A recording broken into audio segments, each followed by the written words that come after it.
What are the duties of builder after RERA registration, यानी promoter को RERA registration के बाद क्या करना पड़ेगा। यानी प्रमोटर ने यदि प्रमोटर या बिल्डर, रेरा की भाषा में इसको प्रमोटर बोलते हैं, नॉर्मली लोग अपनी बोलचाल की भाषा में बिल्डर बोलते हैं। तो बिल्डर को की क्या ड्यूटीज़ हैं, यानी रेरा रजिस्ट्रेशन ले लिया उसके बाद में क्या करना पड़ेगा। आप देखना शुरू कर चुके हैं CCEA, civil construction and engineering academy, इसमें आपका स्वागत है। देखिए सेक्शन 11 आप real estate regulation and development act है, उसका सेक्शन 11 क्या बोलता है कि जैसे ही आप बिल्डर ने रजिस्ट्रेशन लिया तो उसको क्या करना पड़ेगा कि web page on the website of the authority and enter all details of the propose project for public viewing, यानी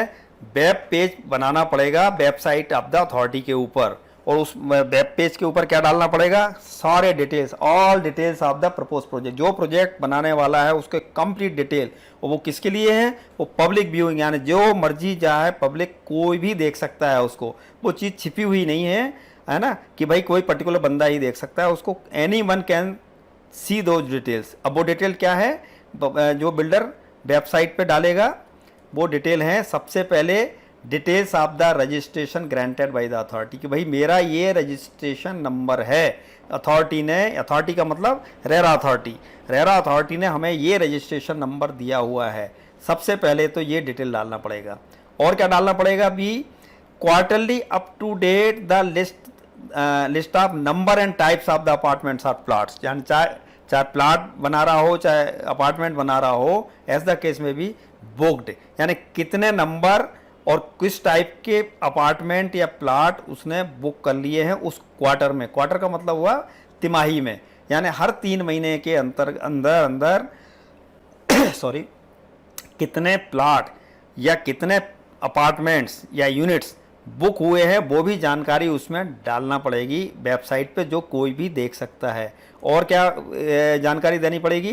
quarterly up to date the list of the number of garages booked, यानी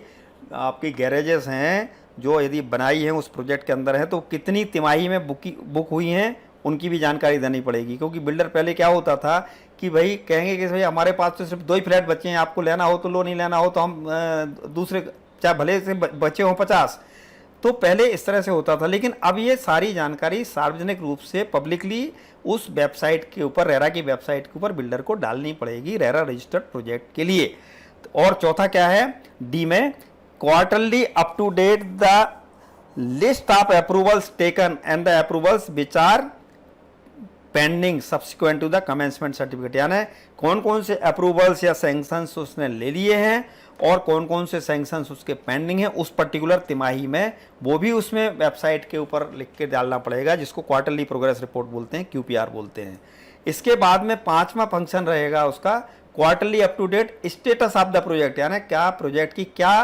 progress हुई है उस particular quarter में, वो status with photograph भी उसमें website में डालना पड़ेगा।